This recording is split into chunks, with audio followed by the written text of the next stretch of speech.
Hi ಎಲ್ರಿಗೂ ನಮಸ್ಕಾರ, good morning all.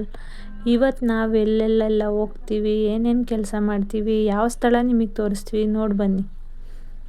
ನಾ ಬೆಳಗ್ಗೆ ಎದ್ದು ನನ್ನ ಕೆಲಸ ಎಲ್ಲ ಮುಗಿಸ್ಕೊಂಡು ನಾವು ಹೊರಟು ಬಂದಿದ್ದು ಈ ಪ್ಲೇಸ್ಗೆ.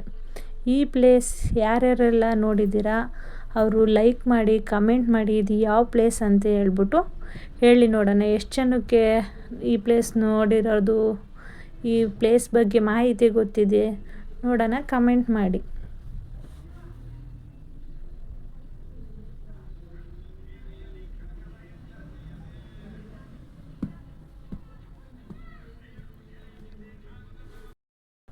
ಈ ಸ್ಥಳ ನಿಜ ಸ್ಥಳ ಆಗಿರೋದ್ರಿಂದ ಈ ದೇವಸ್ಥಾನಕ್ಕೆ ಯಾವುದೇ ರೀತಿಯ ಬೀಗ ಹಾಕಿರುವುದಿಲ್ಲ. ಈ ದೇವಸ್ಥಾನ ಯಾವಾಗಲೂ ಓಪನ್ ಇರುತ್ತೆ. ಇದು ಕಲ್ಲೇಶ್ವರ ಸ್ವಾಮಿ ದೇವಸ್ಥಾನ. ಕಲ್ಲಪ್ಪನಹಳ್ಳ ಅಂತ ಹೇಳ್ಬಿಟ್ಟು ಕರೀತಾರೆ, ದೊಡ್ಡ ಕಲ್ಲಪ್ಪನಹಳ್ಳ ಅಂತೇಳಿ. ಈ ಶಿವಲಿಂಗದಿಂದ ಬಂದಿದ್ದ ನೀರು ಈ ಕೊಳದಲ್ಲಿ ಬಂದು ನಿಲ್ಲುತ್ತೆ. ಈ ಕೊಳದಲ್ಲಿ ವರ್ಷ ಪೂರ್ತಿಯೂ ಸಹ ನೀರು ಹೋಗುವುದಿಲ್ಲ. ಯಾವಾಗಲೂ ಈ ಕೊಳದಲ್ಲಿ ನೀರಿರುತ್ತೆ. ಅದಕ್ಕಾಗಿ ಇದು ನಿಜ ಸ್ಥಳ ಎಂದು ಹೆಸರು ವಾಡಿಕೆಯಾಗಿದೆ. ಹಾಗೂ ಈ ಸುತ್ತಮುತ್ತ ಜನಗಳ ನಂಬಿಕೆಯೂ ಕೂಡ ಆಗಿದೆ. ಈ ಸ್ಥಳದ ಬಗ್ಗೆ ನಾನು ಕೆಲವು ಜನರನ್ನು ಹಾಗೂ ಹಿರಿಯರನ್ನು ಕೇಳಿದಾಗ ಅವರು ಹೇಳಿದ ಮಾತುಗಳು, ಅವರು ಹೇಳಿದ ಇತಿಹಾಸ ನಿಮಗೂ ಸ್ವಲ್ಪ ಮಟ್ಟಿಗೆ ತಿಳಿಸಲು ಇಷ್ಟಪಡುತ್ತೇನೆ. ಈ ಸ್ಥಳದಲ್ಲಿ ಸಾಕ್ಷಾತ್ ಶಿವಪಾರ್ವತಿ ಅವರು ಬಂದು ಜಳಕ ಮಾಡಿ ಕಲ್ಲೇಶ್ವರ ರೂಪದಲ್ಲಿ ಶಿವ ಪ್ರತಿಷ್ಠಾಪನೆ ಆಗಿ ಅಲ್ಲಿ ಬೆಳಗ್ಗಿನ ಜಾವದ 4 ಗಂಟೆ ಸಮಯದಲ್ಲಿ ಪ್ರತಿದಿನವೂ ಹೂವಿಟ್ಟು ಪೂಜೆ ಮಾಡಿ ಹೋಗುತ್ತಾರೆ. ಅದು ಇಂದಿಗೂ ಯಾರು ಬರುವರು ಯಾರು ಹೋಗುವರು ಅನ್ನೋದು ಗೊತ್ತಿಲ್ಲ. ಈ ಸ್ಥಳದ ಮಹತ್ವ ಏನೆಂದರೆ, ಮಕ್ಕಳಿಲ್ಲದವರು ಬಂದು ಇಲ್ಲಿ ಗಂಗಮ್ಮನ ಮಾಡಿ ಪೂಜೆ ಮಾಡಿ ಎಡೆ ಮಾಡಿ ಹೋದರೆ ಮಕ್ಕಳಾಗುತ್ತೆ. ಮದುವೆ ಆಗದಿದ್ದವರು ಬಂದು ಗಂಗಮ್ಮನ ಮಾಡ್ಕೊಂಡು ಹೋದರೆ ಮದುವೆ ಆಗುತ್ತೆ. ಮತ್ತು ಎಷ್ಟೋ ಜನ ಕಾಲು ನೋವು, ಮಂಡಿ ನೋವು, ಆಮೇಲೆ ಕೆಲವು ತುಂಬ ನೋವುಗಳು ಅಂತ ಅನುಭವಿಸ್ತಿರ್ತಾರೆ. ಆ ನೋವುಗಳಿಗೆಲ್ಲ ಇದು ಸೋಕು ಇರುವಂಥವರು ಬಂದು ಇಲ್ಲಿ 9 ಕೊಡ, 5 ಕೊಡ, 11 ಕೊಡ, 101 ಕೊಡ ನೀರು ಹಾಕಿಸ್ಕೊಂಡು ಪೂಜೆ ಮಾಡಿಕೊಂಡು ಗಂಗಮ್ಮ ಮಾಡ್ಕೊಂಡು ಹೋದವರಿಗೆ ತುಂಬ ಒಳ್ಳೆಯದಾಗುತ್ತೆ ಅನ್ನೋ ವಾಡಿಕೆ ಇಲ್ಲಿ ಇದೆ. ಈ ಸ್ಥಳದಲ್ಲಿ ತುಂಬ ಜನ ಮದುವೆಯೂ ಕೂಡ ಆಗಿದ್ದಾರೆ. ಇದು ನಿಜ ಸ್ಥಳ ಎಂದು ಇಲ್ಲಿಯ ನಂಬಿಕೆ ಹಾಗೂ ನಮ್ಮ ನಂಬಿಕೆಯೂ ಸಹ. ನೋಡಿ, ನಾವು ಕೂಡ ಗಂಗಮ್ಮನ ಮಾಡೋಕ್ಕೆ ಅಂತ ಹೇಳ್ಬಿಟ್ಟು ಎಲ್ಲ ರೆಡಿ ಮಾಡ್ಕೊತಾ ಇದ್ದೀವಿ. ಪೂಜೆಗೆ ಎಲ್ಲ ರೆಡಿ ಮಾಡ್ಕೊತಿರ್ಬೇಕಾದ್ರೆ ನಮ್ಮ ಅಣ್ಣವರು ವೀಡಿಯೋ ತಗೊತಿದ್ರು. ನನಗೆ ಗೊತ್ತಿರೋ ಮಟ್ಟಿಗೆ ನಾನು ಸ್ವಲ್ಪ ಮಾಹಿತಿ ಕೊಟ್ಟಿದ್ದೇನೆ ನಿಮಗೆ ಏನು ಗೊತ್ತೋ ಅದನ್ನು ನನಗೂ ಸ್ವಲ್ಪ ಹೇಳಿ, ನಾನು ತಿಳ್ಕೊತೀನಿ. ಇದಿಷ್ಟು ಈ ದೇವಸ್ಥಾನದ ಮಾಹಿತಿ ಆಗಿರುತ್ತೆ. ಈ ಸ್ಥಳದಲ್ಲಿ ಅಕ್ಕಪಕ್ಕದ ಹಳ್ಳಿಯವರು ದೇವರುಗಳನ್ನು ಇಲ್ಲಿ ಕರೆತಂದು ಅಭಿಷೇಕ ಮಾಡಿಸುವುದು, ದೀಕ್ಷೆ ಮಾಡಿಸುವುದು, ಪುಣ್ಯ ಮಾಡಿಸುವುದು, ದೇವರುಗಳಿಗೆ ಪುಣ್ಯ ಮಾಡಿಸುವುದು, ಹಲವು ತರಹದ ಕಾರ್ಯಕ್ರಮಗಳನ್ನು ಇಲ್ಲಿ ಮಾಡುತ್ತಾರೆ. ನಾವು ಕೂಡ ಗಂಗಮ್ಮನ ಮಾಡೋಕ್ಕೆ ಗಂಗಮ್ಮನ ಪೂಜೆ ಎಲ್ಲ ರೆಡಿ ಮಾಡ್ಕೊಂಡ್ವಿ. ರೆಡಿ ಮಾಡ್ಕೊಂಡ್ಬಿಟ್ಟು ಒಂದು ಸಲ ಎಲ್ಲ ಪೂಜಾ ಸಾಮಗ್ರಿಗಳನ್ನು ಇಟ್ಟಿದ್ದೀವ ಅಂತ ನೋಡ್ಕೊಂಡು ನಾವು ಗಂಗೆ ಮಾತೆ ಪೂಜೆ ಮಾಡ್ತಾ ಇದ್ವಿ. ಮೊದಲು ನಮ್ಮ ಅಣ್ಣನ ಮಗಳು ಪೂಜೆ ಮಾಡಿದ್ಲು.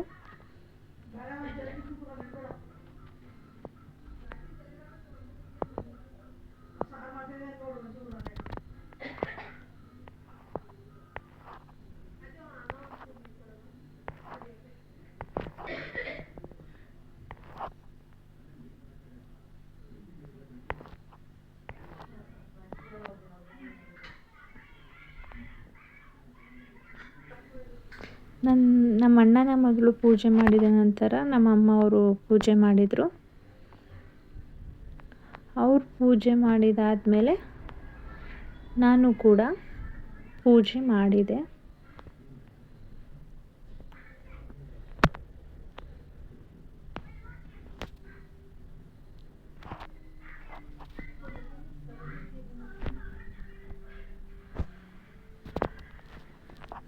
ನಾನು ಪೂಜೆ ಮಾಡಬೇಕಾದ್ರೆ ನಮ್ಮಣ್ಣವರು ವೀಡಿಯೋ ಮಾಡ್ತಿದ್ರು. ನಮ್ಮಣ್ಣವ್ರಿಗೆ ಕಲ್ ಫೋನ್ ಕೊಟ್ಬಿಟ್ಟು ನಾವು ಕೂಡ ಗಂಗೆ ಮಾತೆಗೆ ಪೂಜೆ ಮಾಡಿದ್ದು.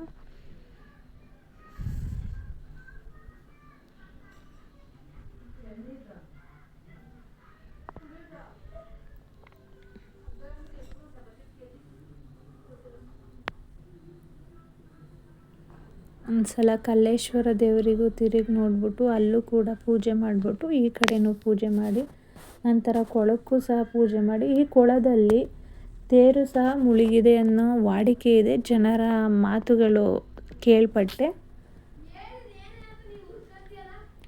ಆಮೇಲೆ ನಾನು ನೈವೇದ್ಯ ಮಾಡಿದೆ ದೇವರಿಗೆಲ್ಲ, ಗಂಗಾ ಮಾತೆಗೆ ಎಲ್ಲ ನೈವೇದ್ಯ ಎಲ್ಲ ಮಾಡಿಬಿಟ್ಟು ನಮಸ್ಕಾರ ಮಾಡ್ಕೊಂಬಿಟ್ಟು ನಾವು ಗಂಗಮ್ಮನ ಮಾಡಿದ ನಂತರ ಮಡ್ಲು ದುಮ್ಕೊಂತೀವಿ. ಮಡ್ಲು ದುಮ್ಕೊಂಬಿಟ್ಟು ಗಂಗೆ ಮಾತೆನ ನೀರಿಗೆ ಬಿಟ್ಬಿಟ್ಟು ನಾವು ಗಂಗೆನ ಮೇಲ್ಗಡೆ ನೋಡಿ, ಈಗ ಗಂಗೆ ಮಾತೆ ಮುಗಿದ ನಂತರ ಹಾಲು ತುಪ್ಪ ಕೊಳಕ್ಕೆ ಬಿಡ್ತಾ ಇದ್ದೀವಿ, ಒಳ್ಳೆಯದಾಗಲಿ ಅಂತ ಹೇಳ್ಬಿಟ್ಟು.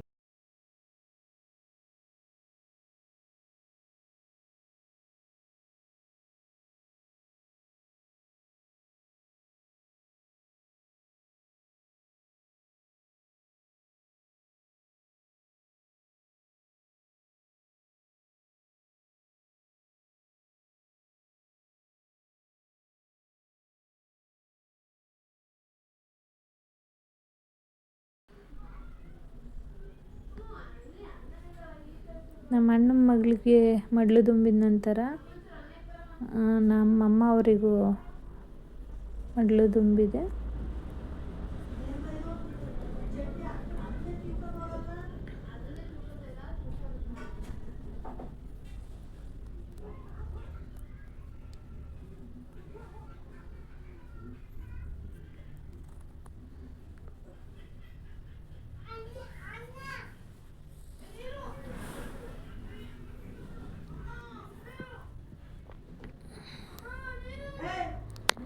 ನೆಕ್ಸ್ಟ್ ಅವರು ನನಗೆ ಮಡ್ಲು ದುಮ್ತಾ ಇದ್ದಾರೆ.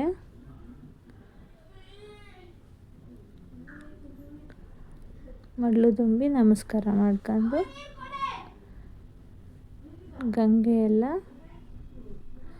ನಮಸ್ಕಾರ ಮಾಡ್ಕೊಂಡು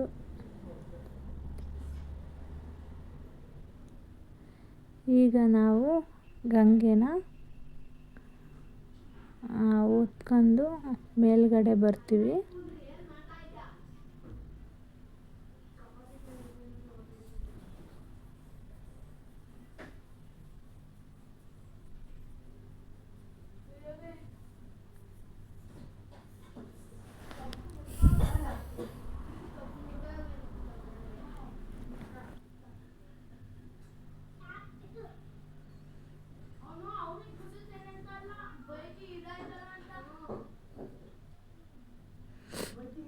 ಗಂಗೆ ಮೇಲೆ ಬಿಟ್ಟಾದ ನಂತರ ನೀರ ನಮ್ಮ ಮೈ ಮೇಲೆ ಹಾಕೋಬೇಕು, ಅದಕ್ಕೋಸ್ಕರ ನೀರು ಮೇಲ್ಗಡೆ ಎರಚಿದ್ದು.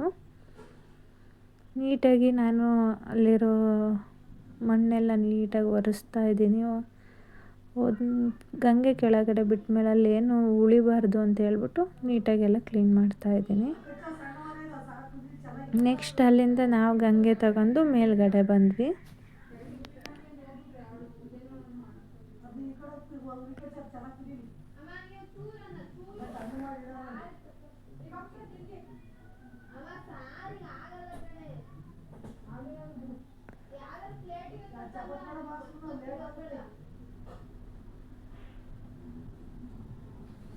ಮೇಲ್ಗಡೆ ಬಂದ್ವಿ. ಮೇಲ್ಗಡೆ ಬಂದಾದಮೇಲೆ ಅಲ್ಲಿ ಬಿಲ್ಪತ್ರೆ ಮರ ಇದೆ. ಆ ಬಿಲ್ಪತ್ರೆ ಮರದ ಹತ್ರ 3 ಸುತ್ತು ನೀರು ಆಗೋವರೆಗೂ ಒಂದು ಸ್ವಲ್ಪ ಸ್ವಲ್ಪನೇ ನೀರು ಹಾಕ್ಕೊಂಡು 3 ಸುತ್ತು ಬರಬೇಕು. ಹಾಗಾಗಿ 3 ಸುತ್ತು ಆ ಬಿಲ್ಪತ್ರೆ ಮರದ ಸುತ್ತ ಬಂದ್ವಿ 3 ಜನನು. ನೆಕ್ಸ್ಟು ಕೆಳಗಡೆ ಬಂದ್ವಿ. ಕೆಳಗಡೆ ಬಂದು ನೋಡಿದಾಗ ಇಲ್ಲಿ ಒಂದು ಹೆಣ್ಗೊಂಬೆ ಮತ್ತು ಒಂದು ಕಾಗೆ ಅನಿಸುತ್ತೆ ಇದು. ಆಮೇಲೆ ನೆಕ್ಸ್ಟು ಒಂದು ನಾಗರಡೆ 3 ಕೂಡ ಇಟ್ಟಿದ್ರು. ಆಮೇಲೆ ಇದು ನಿಜ ಸ್ಥಳ, ಆದರೆ ಜನಗಳೆಲ್ಲ ಬಂದ್ಬಿಟ್ಟು ಇಲ್ಲಿ ವಾಮಾಚಾರ ಮಾಡ್ತಿದ್ದಾರೆ. ನೋಡಿ ಎಷ್ಟು ಬಳೆಗಳು, ಬಟ್ಟೆಗಳು ಸುಟ್ಟಾಕೋದು, ಏನೇನೋ ಕಟ್ಲೆ ಮಾಡೋದು, ತುಂಬ ಗಲೀಜು ಮಾಡ್ತಿದ್ದಾರೆ ಇಲ್ಲಿ. ಇಲ್ಲಿ ನಿಜ ಸ್ಥಳ ಅನ್ನೋದಕ್ಕೆ ಸಾಕ್ಷಿ ಏನು ಬೇಡ, ಇಲ್ಲಿ ಅಶ್ವತ್ಥ ಮರ ಒಂದು ಕಡ್ದಾಕಿದ್ದಾರೆ ಸುತ್ತ. ಕಡ್ದಾಕಿದ್ರೂ ಸಹ ಅದು ಮತ್ತೆ ಚಿಗುರಿದೆ ನೋಡಿ, ಯಾವ ಥರ ಚಿಗುರಿ ಅದು ಬೆಳೆದಿದೆ ಅಂತ. ಇಲ್ಲಿ ನಮ್ಮ ಅಕ್ಕ ಅವರು ಎಡೆಗೆ ಅಂತ ಹೇಳ್ಬಿಟ್ಟು ಸಿಹಿ ಅನ್ನ ಮಾಡ್ತಾಯಿದ್ರು. ನೆಕ್ಸ್ಟು ಎಲ್ಲ ರೆಡಿ ಮಾಡ್ಕೊಂಬಿಟ್ಟು ಸ್ವಲ್ಪ ಹಾಲು ತುಪ್ಪ ಉಳಿದಿತ್ತು ಅಂತ ಹೇಳ್ಬಿಟ್ಟು ನಮ್ಮಣ್ಣ ಹಾಲು ತುಪ್ಪ ಕೊಳಕ್ಕೆ ಬಿಡ್ತಾಯಿದ್ದಾರೆ. ಎಲ್ಲ ಬಿಟ್ಟಾದಮೇಲೆ ನಾವು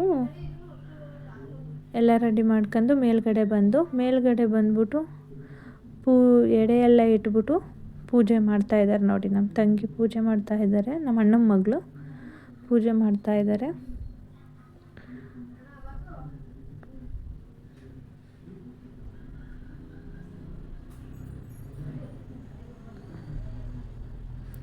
ಪೂಜೆ ಎಲ್ಲ ಮುಗೀತು. ಪೂಜೆ ಎಲ್ಲ ಮಾಡ್ಕೊಂಡು ನೈವೇದ್ಯ ಮಾಡ್ಕೊಂಡು ಬಂದ್ವಿ.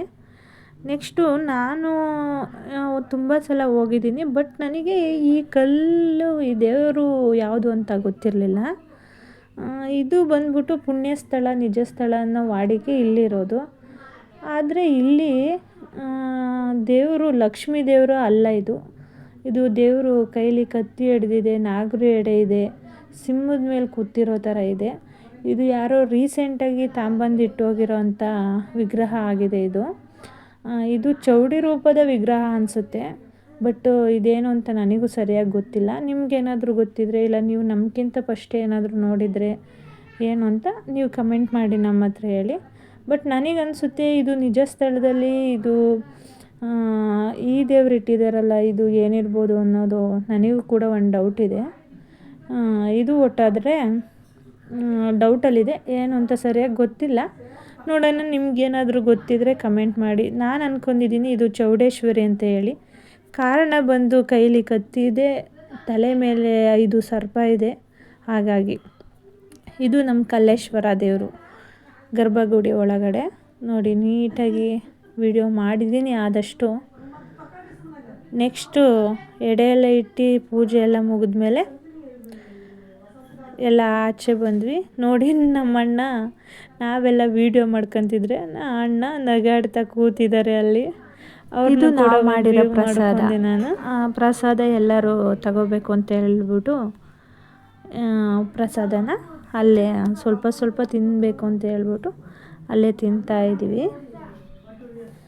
ಅಲ್ಲೇ ಎಲ್ಲರೂ ಹೊರ್ಗಡೆ ಹೋಗ್ಬಿಟ್ಟು ಈ ಥರ ಮಾಡ್ಕೊಂಡು ಎಡೆ ಎಲ್ಲ ಮಾಡಿ, ಪೂಜೆ ಎಲ್ಲ ಮಾಡಿ ಊಟ ಮಾಡೋದೇನೋ ಒಂಥರ ಚೆಂದ ಅಲ್ವಾ, ಎಷ್ಟು ಚೆನ್ನಾಗಿರುತ್ತೆ. ನೆಕ್ಸ್ಟ್ ನಾನು ಒಂದು ಬಾಳೆಹಣ್ಣಲ್ಲೇ ಇಟ್ಟು ಪ್ರಸಾದ ತೆಕ್ಕೊಂಡು ಆಮೇಲೆ ಇನ್ನೊಂದು ಸಲ ಕೈ ಮುಗಿದು ಒಳ್ಳೇದು ಮಾಡು ತಂದೆ ಅಂತ ಹೇಳಿ ನೋಡಿ ನಾನೇ ಡೋರ್ ಕ್ಲೋಸ್ ಮಾಡ್ತಾಯಿದ್ದೀನಿ. ಈ ದೇವಸ್ಥಾನಕ್ಕೆ ಯಾವ ಬೀಗನೂ ಇಲ್ಲ, ಯಾರೂ ಬೀಗ ಹಾಕೋದು ಇಲ್ಲ. ಯಾಕಂದರೆ ಇದು ನಿಜ ಸ್ಥಳ.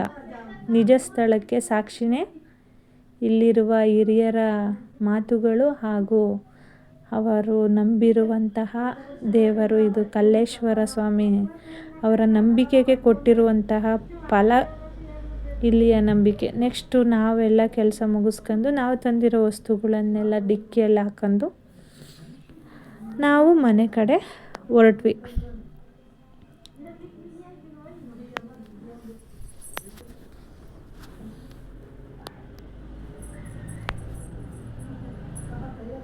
ಆಚೆ ಬಂದ್ವಿ. ದೇವಸ್ಥಾನದಿಂದ ಸ್ವಲ್ಪ ಮುಂದೆ ಬಂದು ನೋಡಿದರೆ ಯಾವ ಕಡೆ ನೋಡಿದ್ರು ಫುಲ್ಲು ಕಾಡು, ಏನು ಕಾಣಿಸ್ತಾ ಇರೋ ಅಷ್ಟು ಫುಲ್ಲು ಮರಗಳು ಬೆಳ್ಕೊಂಡು ಫುಲ್ಲು ಕಾಡಾಗ್ಬಿಟ್ಟಿತ್ತು. ಬಟ್ ಆದರೆ ಈಗಿನ ಗೌರ್ಮೆಂಟು ಎಲ್ಲ ಫ್ರೀ ಅಂತ ಕೊಟ್ಬಿಟ್ಟು ನೋಡಿ ನೋಡೋಕೆ ಚಿಕ್ಕ ಗಿಡ ಮಾಡಿ ನಿಲ್ಲಿಸಿದ್ದಾರೆ. ಈ ಥರ ಇದೆ ಈಗಿನ ಪರಿಸ್ಥಿತಿ.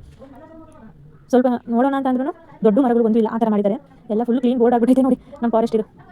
ಯಾವ ಕಡೆ ನೋಡಿದ್ರು ಒಂದು ದೊಡ್ಡ ಮರ ಇಲ್ಲ, ಎಲ್ಲ ಚಿಕ್ಕ ಗಿಡ ಹಾಕ್ಬಿಟ್ಟು ಎಲ್ಲ ದೊಡ್ಡ ಮರನೆಲ್ಲ ಕತ್ತರಿಸ್ಕೊಂಡು ಹೋಗಿದ್ದಾರೆ. ಇದೇನೇ ನಮ್ಮ ಗೌರ್ಮೆಂಟ್ ಕೊಟ್ಟಿರೋ ಫ್ರೀ. ಇದಿಷ್ಟು ಇವತ್ತಿನ ವ್ಲಾಗ್ ಆಗಿತ್ತು ಸ್ನೇಹಿತರೆ. ಇಷ್ಟ ಆದರೆ ಲೈಕ್ ಮಾಡಿ, ಕಮೆಂಟ್ ಮಾಡಿ. ನಾನು ಏನಾದರೂ ತಪ್ಪು ಮಾಹಿತಿ ಕೊಟ್ಟಿದ್ದೆ ನನಗೆ ಹೇಳಿ, ಇದು ತಪ್ಪಾಗಿ ಹೇಳಿದ್ರೆ ಅಂತ ಹೇಳ್ಬಿಟ್ಟು ಹೇಳಿ ನೀವು ನನಗೆ. ಇಷ್ಟು ಹೇಳಕ್ಕೆ ಇಷ್ಟಪಡ್ತೀನಿ ಸ್ನೇಹಿತರೆ. ನೆಕ್ಸ್ಟ್ ವೀಡಿಯೋದಲ್ಲಿ ನೆಕ್ಸ್ಟ್ ತುಂಬ ವೀಡಿಯೋಸ್ ಇದೆ, ಅಪ್ಲೋಡ್ ಮಾಡೋಕ್ಕೆ ಟೈಮ್ ಸಿಕ್ಕಿಲ್ಲ. ಆದಷ್ಟು ಅಪ್ಲೋಡ್ ಮಾಡ್ತಾ ಇದ್ದೀನಿ.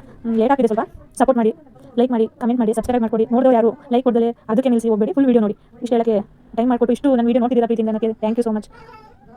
ಬಾಯ್.